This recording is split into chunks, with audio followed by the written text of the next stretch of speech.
नमस्कार विद्यार्थी मित्रांनो, आपल्या सर्वांचे द्रोण एज्युकेशन परिवारामध्ये स्वागत आहे.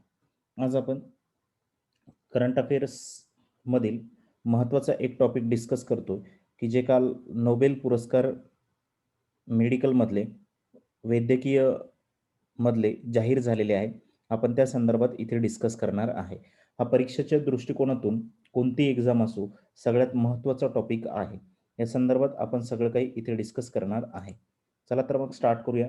नोबेल पारितोषिक, नोबेल जो पुरस्कार आहे, हा नोबेल पुरस्कार जो देण्यात येतो, नोबेल पारितोषिक हे जगातील अत्यंत प्रतिष्ठेचा पुरस्कार आहे. आता हा कोणकोणत्या क्षेत्रामध्ये देण्यात येतो? रसायनशास्त्र, भौतिकशास्त्र, साहित्य, जागतिक शांतता, वैद्यकशास्त्र आणि जीवशास्त्र. वैद्यकशास्त्र किंवा जीवशास्त्र आणि अर्थशास्त्र यामध्ये या 5 क्षेत्रामध्ये हा देण्यात येतो. टोटल 5 क्षेत्रामध्ये देण्यात येतात. अतुलनीय कामगिरीसाठी किंवा संशोधनासाठी प्रतिवर्षी दरवर्षी हा देण्यात येणारा पुरस्कार आहे, दिला जातो. स्वीडिश वैज्ञानिक ऑल्फ्रेड नोबेल यांच्या मृत्यूपत्रात या पुरस्काराची तरतूद केलेली होती. त्यानुसार त्यांच्या मृत्यूनंतर म्हणजे त्यांचा मृत्यू झाला आणि त्याच्या 5 वर्षानंतर हा पुरस्कार इथे जे आहे याची सुरुवात करण्यात आलेली आहे. 1901 मध्ये या पुरस्काराची सुरुवात करण्यात आलेली आहे. हा पहिल्यांदा पुरस्कार 1901 मध्ये इथं देण्यात आलेला होता. अल्फ्रेड नोबेल यांच्या स्मरणार्थ हा पुरस्कार इथं देण्यात येतो. नोबेल फाउंडेशन यांच्याकडून हा पुरस्कार देण्यात येतो. नोबेल फाउंडेशन इसवी सन 1969 पासून अल्फ्रेड नोबेल यांच्या स्मरणार्थ स्वीडनच्या मध्यवर्ती बँकेने रिक्स बँकेने अर्थशास्त्रातील मौलिक कार्यासाठी 6वे नोबेल पारितोषिक देण्यास सुरुवात केलेली आहे. 1969 मध्ये कोणी केलेले आहे तर स्वीडनच्या मध्यवर्ती बँकेने, जी की रिक्स बँक आहे, हिने अर्थशास्त्रामधील हा पुरस्कार देण्यासाठी सुरुवात केलेला आहे की जो 6वे नोबेल म्हणून इथं ओळखण्यात येते. मग आता हा भौतिक रसायनशास्त्र व अर्थशास्त्र यातील जे पारितोषिक देण्याचे अधिकार आहेत the royal Swedish academy of सायन्सकडे आहे. हे पुरस्कार आपल्याला एखाद्या वेळेस विचारण्यात येतात की कोणाला कोणते पुरस्कार देण्याचा अधिकार आहे ते. भौतिक, रसायनशास्त्र व अर्थशास्त्र यातील जे पारितोषिक आहे ते देण्याचा अधिकार कोणाला आहे? The royal Swedish academy of सायन्सकडे आहे. त्यानंतर वैद्यकशास्त्राचे जे पारितोषिक देण्याचा अधिकार आहे the royal Caroline medico surgical इन्स्टिट्यूटकडे आहे. The royal Caroline medico surgical institute हा कोणता आहे? वैद्यकशास्त्रातील देण्याचा अधिकार आहे. साहित्याचे जे पुरस्कार देण्याचा अधिकार आहे तो द स्वीडिश अकॅडमीकडे आहे. आणि शांततेसाठी देण्यात येणारा नॉर्वेच्या संसदेने स्टोटिंग नेमलेली द नॉर्वेजियन नोबेल कमिटी आहे. या अंतर्गत या 4 सदस्यांकडे ही पारितोषिक देण्याचे अधिकार देण्यात आलेले आहे. यानुसार हे पारितोषिक कशा पद्धतीने देता येईल, काय देता येईल, त्यांचे कार्य कशा पद्धतीने, हे सगळं काही अनालिसिस करण्यासाठी या कमिट्या तर आहेतच, पण याच्यामध्ये 4 ते 5 मेंबर असतात. जर या मेंबरला काही याच्यावरती अजून काही लोकांचं ओपिनियन जर घ्यायचं असेल तर ते ओपिनियन त्या ठिकाणी ते घेऊ शकतात. पण ते ओपिनियन आहे, तो एक सल्ला आहे. तो घ्यायचा किंवा नाही घ्यायचा ही कमिटी ठरवते आणि त्यानुसार जे आहे तर ॲनालिसिस करण्यासाठी अजून काही लोकांची निवड यांच्या अध्यक्षतेखाली करण्यात येते. त्यानंतर नोबेल पुरस्कार विजेत्याला प्रत्येक जो कोणता नोबेल पुरस्कार विजेता आहे त्याला एक पदक देण्यात येते. त्यानंतर प्रशस्तीपत्र देण्यात येते व 4.5 कोटी रुपये रोख देण्यात येतात या पुरस्काराच्या अंतर्गत. या पुरस्काराच्या अंतर्गत जो विजेता आहे त्याला काय तर एक पदक, प्रशस्तीपत्र आणि 4.5 कोटी रुपये रोख देण्यात येतात.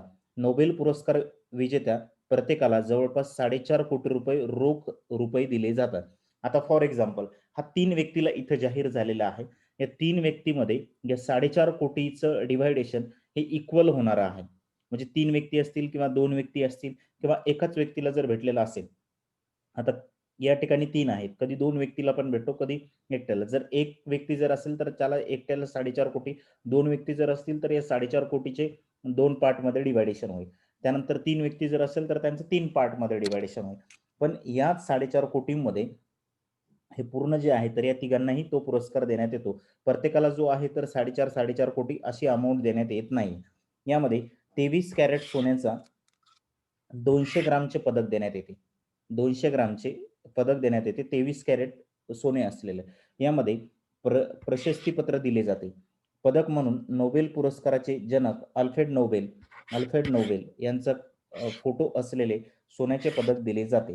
या पदकावर त्यांचा जन्म आणि मृत्यू अशी तारीख असते याच्यावरती. त्यानंतर दर तर पदकाच्या दुसऱ्या बाजूला युनानी देवी आयसीसी चित्र असते. युनानी देवी आयसीसी चित्र royal academy of science Stockholm पुरस्कार मिळणाऱ्या व्यक्तीची माहिती दिलेली असते. आता पुरस्कार ज्या व्यक्तीला या ठिकाणी मिळालेले आहे त्याची माहिती कोण देते तर royal academy of science Stockholm ही पुरस्कार मिळणाऱ्या व्यक्तीची माहिती देते. त्यानंतर वैदिक शास्त्रातील नोबेल पुरस्काराची घोषणा. आता जो आहे कालच इथं वैदिक शास्त्रातील नोबेल पुरस्काराची घोषणा इथं झालेली आहे. मेडिकलमधील जो पुरस्कार आहे हा इथं जाहीर झालेला आहे. वैदिक शास्त्रातील 2020चा हा पुरस्कार इथं जाहीर झालेला आहे. हळूहळू आता सर्व पुरस्कार जे आहेत नोबेल हे जाहीर होतील. नोबेल पुरस्कार हा कोणत्या 3 व्यक्तीला इथं वैद्यकीय क्षेत्रातील देण्यात आलेला आहे तर हार्वे अल्टर, मायकल हुगटन आणि चार्ल्स रॉइस यांना हा जाहीर करण्यात आलेला आहे. या 3 व्यक्तीला हा पुरस्कार इथं देण्यात आलेला आहे. हे तिन्ही व्यक्तीची नावं लक्षात ठेवा. आता हा कशासाठी यांना देण्यात आलेला आहे तर या शास्त्रज्ञांनी हेपेटायटिस सी या विषाणूच्या शोधासाठी हा पुरस्कार जाहीर झालेला आहे. त्यांनी हेपाटायटिस सी हा जो विषाणू आहे हा इथे शोधून काढलेला आहे आणि त्यामुळे होणारे जे काही रोग वगैरे आहेत ते सुद्धा यांनी इथं शोधून काढलेले आहे. आता यामुळे जे मेडिकल सेक्टरमधील कंपन्याज आहेत किंवा जे शास्त्रज्ञ आहेत यांना यावरती अँटीबॉडीज तयार करण्यासाठी हे सोपं झालेलं आहे. या शास्त्रज्ञांनी हे शोधून काढल्यामुळे. या शास्त्रज्ञांना जवळपास $11,20,000 पुरस्कार मिळणार आहे. $11,20,000 जो काही पुरस्कार आहे तो इथं देण्यात येणार आहे. पुरस्काराची रक्कम तिन्ही शास्त्रज्ञांना समान वितरित करण्यात येणार आहे. ऑलरेडीच आपण ते पाहिलेले की या तिन्ही शास्त्रज्ञांना ही जी काही अमाउंट असणार आहे ही समान वितरित करण्यात येणार आहे. मायकल होगटन युनिव्हर्सिटी ऑफ अल्बर्टा आणि चार्ल्स रॉइस रॉकफेअर युनिव्हर्सिटीशी संबंधित आहे. हे कोणत्या युनिव्हर्सिटीशी रिलेटेड आहे ते सुद्धा आपल्याला इथं विचारू शकतात. तर त्यानुसार ते आपण इथं लक्षात ठेवू शकतो. हे 3 व्यक्ती आहेत की या तीनही व्यक्तींना हा पुरस्कार इथे जाहीर झालेला आहे. कशासाठी हा देण्यात आलेला आहे तर हेपेटायटिस सी हा व्हायरस यांनी काय केलेला आहे तर याच्यावरती डिस्कव्हरी केलेली आहे. याच्यावरती संशोधन लावलेलं आहे की हेपेटायटिस सी या व्हायरस त्यानंतर जगातील 3ऱ्या क्रमांकाचा घातक आजार आहे. हा जो हेपेटायटिस हेपेटायटिस सी आहे हा जगातील 3ऱ्या क्रमांकाचा घातक आजार आहे. 3ऱ्या क्रमांकाचा. रक्तातून निर्माण होणाऱ्या हेपेटायटिस विरोधातील लढाईत या शास्त्रज्ञांचे योगदान महत्त्वाचे आहे. म्हणजे रक्तामधून जो आहे ब्लडमधून याचा संसर्ग होतो. तर याचा शोध जे आहे तर या 3 शास्त्रज्ञांनी इथे घेतलेला आहे. हेपेटायटिसच्या आजारामुळे मोठ्या संख्येने लोकांना सायरोसिस आणि यकृताचा कर्करोग होतो. हे जे 2 आहेत हे 2 आजार यामुळे होतात. एक होतं सायरोसिस आणि दुसरा होतो यकृताचा कर्करोग. हे विचारू शकतात की हेपेटायटिसच्या आजारामुळे कोणता रोग होऊ शकतो ते. तर हे 2 कर्करोग होऊ शकतात. एक आहे सायरोसिसचा आणि दुसरा आहे यकृत कर्करोग. त्यानंतर हा आजार जागतिक पातळीवरील प्रमुख आजारापैकी एक आहे. हा जागतिक लेव्हलवरती जास्तीत जास्त प्रमाणात हा आजार इथं दिसून येतो. या तिन्ही शास्त्रज्ञांनी हेपॅटायटिस सी ची ओळख पटवता येईल अशा विषाणूंचा शोध लावला आहे, की ज्याची ओळख तर पटवता येईल की हा हेपॅटायटिस सीच आहे म्हणून शोध लावला असल्याचे पुरस्कार समितीने म्हटले आहे. जी पुरस्कार समिती आहे त्यांनी असं हेपॅटायटिस सीचं ओळख पटवून दिल्याचा शोध लावलेला आहे असं म्हटलेलं आहे. त्यानंतर खतरनाक आहे हेपॅटायटिस सी. हेपॅटायटिस सी खतरनाक आहे का? ते सुद्धा आपल्याला इथे बघायचे. हेपॅटायटिस आजाराचे हे तिसरे रूप पाहिल्या पाहिल्यास पहिले जे 2 आजार आहेत, हे जे काही तिसरे रूप पाहिल्यास आपण पहिले जे 2 स्वरूपापैकी अधिक घातक हे आहे. म्हणजे जे पहिले आहेत व्हिटॅमिन ए आणि व्हिटॅमिन बी याच्यापेक्षा घातक जो आहे तो vitamin C sorry hepatitis C हा जो आजार आहे हा घातक आहे. कोणत्यापेक्षा? हेपॅटायटिस ए आणि बी पेक्षा. सी हा जास्तीत जास्त घातक आहे. जगामध्ये यामुळे दरवर्षी किमान 1,00,000 जणांचा बळी जातो. मृत्यू होतो 1,00,000 लोकांचा जो आहे या हेपॅटायटिस सी या आजारामुळे. सर्वाधिक बळी घेणाऱ्या आजाराच्या यादीत पहिल्या स्थानावर एच-आय-व्ही आहे असून दुसऱ्या क्रमांकावर क्षयरोग आहे, टीबी आहे. पहिल्या याच्यावरती एच-आय-व्ही, त्यानंतर दुसऱ्या याच्यावरती क्षयरोग आणि तिसऱ्या नंबरवरती जो आहे तर हा हेपॅटायटिस सी हा आजार आहे. तिसऱ्या स्थानावरती असलेला कोणता आहे? तर हेपॅटायटिस सी हा आजार आहे. हे महत्त्वाच्या 3 आजारापैकी एक येतो हा. त्यामुळे या शास्त्रज्ञांचा शोध महत्त्वाचा ठरला आहे. या शास्त्रज्ञांनी जे काही संशोधन केलेलं आहे, ते अतिशय महत्त्वाचं या ठिकाणी ठरलेलं आहे. त्यानंतर याआधी फक्त हेपॅटायटिस ए आणि बी ची ओळख होती. आता आपण या आजाराची सुद्धा इथं ओळख करून घेतलेली आहे, की जो हेपॅटायटिस सी आहे तो. याआधी फक्त हेपॅटायटिस ए आणि बी या 2 आजार आढळले होते. मात्र हेपॅटायटिस सी जो आहे, तर बाधितांची प्रकरणे नेहमीच अस्पष्ट असायची. जो हेपॅटायटिस आहे या बाधितांची जी काही प्रकरणे आहे, ही नेहमीच अस्पष्ट असायची. आता हेपॅटायटिस सी विषाणूंच्या शोधामुळे क्रोनिक हेपॅटायटिस सी कारणे माहीत झालेली आहेत.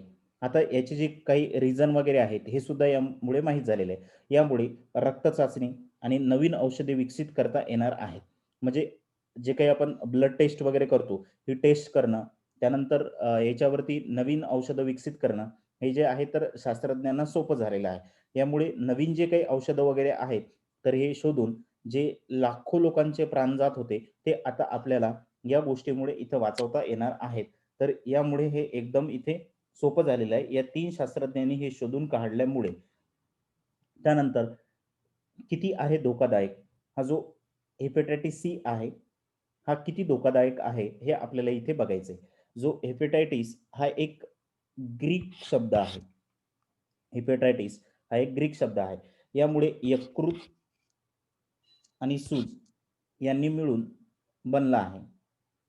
हा व्हायरस संसर्गाचा एक आजार आहे. हा संसर्गामधून होणारा एक आजार आहे. अत्याधुनिक प्रमाणात मद्यपान, दूषित वातावरण आणि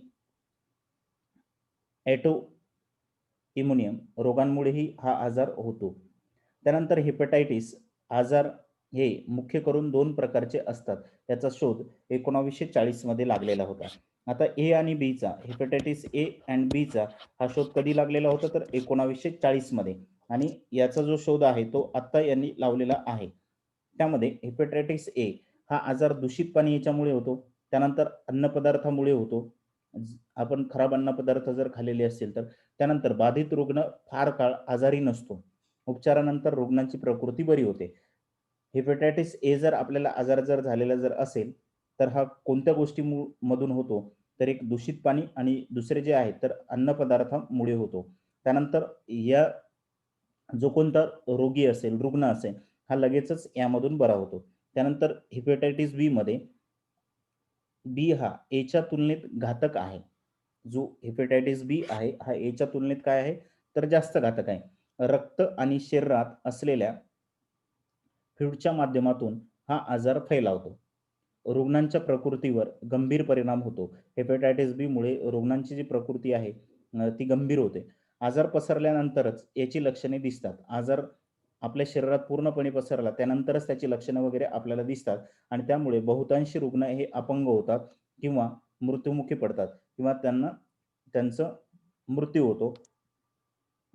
यापेक्षाही घातक आहे कोणता? तर हेपॅटायटिस सी असलेला. असे 3 आता जे आहेत तर हेपॅटायटिस ए, हेपॅटायटिस बी आणि हेपॅटायटिस सी आपण या तिन्ही संदर्भात जे आहे तर इथं डिस्कशन केलेलं आहे. तर अशा 3 व्यक्तीला जो आहे तो इथं पुरस्कार देण्यात आलेला आहे. तुम्ही यांची नावं लक्षात ठेवा. हे नक्की आपल्याला एक्झामसाठी येणार आहे आणि जे बाकीचे नोबेल पारितोषिक आहेत, नोबेल पुरस्कार आहे, या संदर्भात सुद्धा तुम्हाला माहिती ते जसे जाहीर होतील त्यानंतर लगेचच तुम्हाला त्याचा व्हिडिओ मिळेल. हा जो व्हिडिओ आहे आपल्या मित्रांबरोबर शेअर करायला विसरू नका. अ, त्यांच्यापर्यंत ही माहिती पोहोचवा. जास्तीत जास्त विद्यार्थ्यांपर्यंत ही माहिती पोहोचवा. त्यांना सुद्धा या गोष्टीचा इथे फायदा होईल. आपला जो WhatsApp नंबर आहे 7722001140 यावरती तुमचं नाव आणि शिक्षण पाठवा. तुम्हाला लगेचच त्या अपडेट मिळायला तिथे सुरुवात होते. आपलं जे चॅनल आहे द्रोणा एज्युकेशन याला सबस्क्राईब करायला विसरू नका. चला तर मित्रांनो, मग आपण या ठिकाणी इथे थांबूया. काही अडचण असल्यास तुम्ही या WhatsApp नंबरवरती सुद्धा विचारू शकता.